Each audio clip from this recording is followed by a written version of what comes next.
রহমতুল্লাহি ওয়া বারাকাতুহু। আমার ভিডিওগুলো দেখতে থাকুন, দেখতে দেখতে ভালো লাগে, ভালোবাসা হয়ে যাবে ইনশাআল্লাহ। দর্শকবৃন্দ, সাম্প্রতিক সময় গতকালকে আলাক্সা পুতিনের সঙ্গে ডোনাল্ড ট্রাম্পের একটা বৈঠক হয়েছে, আপনারা জানেন অবশ্যই।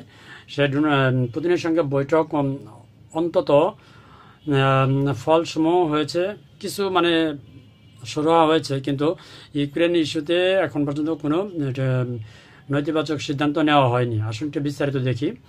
ইউক্রেন যুদ্ধ বন্ধের রুশ প্রেসিডেন্ট ভ্লাদিমির পুতিনের সঙ্গে প্রায় ৩ ঘন্টার বৈঠকের পর যুক্তরাষ্ট্রের প্রেসিডেন্ট ডোনাল্ড ট্রাম্প বলেছেন তাদের বৈঠকে অন্তত ফলসমূহ হয়েছে, ফলপ্রসূ হয়েছে, তবে এখনও কোনো বিষয়ের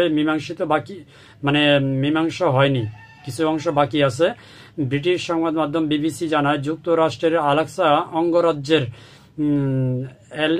এলেন্সকে শহরে এলমেনডর্ফ রিচার্ডসন সামরিক ঘাঁটিতে শুক্রবার দীর্ঘ এই বৈঠকের শেষে পুতিনের সঙ্গে যৌথ সংবাদ সম্মেলনে একথা বলেন মার্কিন প্রেসিডেন্ট ডোনাল্ড ট্রাম্প।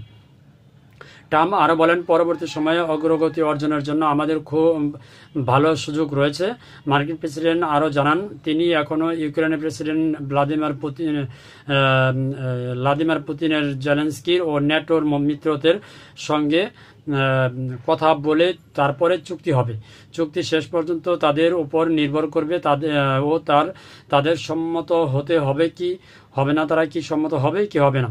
চুক্তি না হওয়া পর্যন্ত কোনো চুক্তি নেই উল্লেখ করে ট্রাম্প আরও বলেন, ব্যাপক অগ্রগতি হয়েছে, কিন্তু আমরা শেষ পর্যায়ে পৌঁছাইতে পারিনি। সাম্প্রতিক সময়ে কিছুদিন আগেও আপনার সংবাদ মাধ্যম আপনারা শুনছেন যে জেলেনস্কি সোজা বলছে যে রাশিয়া অর্থাৎ মস্কো যদি যেই কয়টা শহর অঙ্গরাজ্য দখল করছে সে কয়টা অঙ্গরাজ্য যদি ছেড়ে দিতে হয়, তাহলে ছেড়ে দিয়ে হলে ওই যুদ্ধ বন্ধ করব। এটা জেলেনস্কি মুখের ভাষা, গণমাধ্যমে আসছে, সেখান থেকে আমরা বললাম। কিছুদিন আগে, প্রায় 4 দিন আগে কথা বলছে। তো পুতিনের কথা হচ্ছে, দেখেন, পুতিন প্রথমে 2টা অঙ্গরাজ্য নিয়েছিল, এখন তো ফ্রিতে আরও 3টা পেয়ে গেল, অর্থাৎ 5টা অঙ্গরাজ্য এখন বর্তমানে ভ্লাদিমির পুতিনের কন্ট্রোলে আছে। তো এই যুদ্ধ এখনো পর্যন্ত শেষ হওয়ার কোনো চুক্তি হয়নি, বা শেষ হবে কিনা কেউ জানে না।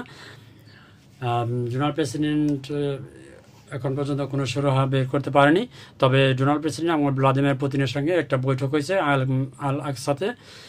তো দেখা যাক সামনে কি হতে পারে। তবে ভ্লাদিমির পুতিন আর কোনো সংকোচ করবে না, এটাই এই বৈঠকে বোঝা গেছে। যে ভ্লাদিমির পুতিনের কথা হচ্ছে, যে কটা অঙ্গরাজ্য দখল করছে সেই অঙ্গরাজ্য সেটা রাশিয়ার আন্ডারেই থাকবে। যদি এরকম হয় তাহলে যুদ্ধবিরতি অথবা যুদ্ধবিরতির যে চুক্তি সেটার সাথে স্বাক্ষর করতে পারে, অন্যথায় যুদ্ধ চালিয়ে যাবে ভ্লাদিমির পুতিন। তা আমার কথা হচ্ছে, এই যে ইউক্রেন যে এই যে যুদ্ধ করলো, কি লাভ হলো? লক্ষ লক্ষ সেনা মারা গেল, লক্ষ লক্ষ বাড়িঘর শেষ হয়ে গেল, ফ্রিতে আরও 2টা অঙ্গরাজ্য ছেড়ে দিতে হলো। প্রথমে 2টা তো চাইছিল, এখন সাথে আরও 3টা ছেড়ে দিতে হচ্ছে। তারপর হচ্ছে কোটি কোটি বিলিয়ন ডলার দেশটা ক্ষতিগ্রস্ত হইল, দেশটা ঋণের তলে পড়ে গেল, সমস্ত কিছু ওই দেশের জনগণের উপর এখন যা চাপ হইল। তো যাই হোক, যারা দেখবেন, তবে জোকেঙ্গানা ইসালা স্টাইলে আমাদের পুতিন কাকু আছে। ধন্যবাদ সবাইকে। আসসালামু আলাইকুম রহমতুল্লাহি ওয়া বারাকাতুহু।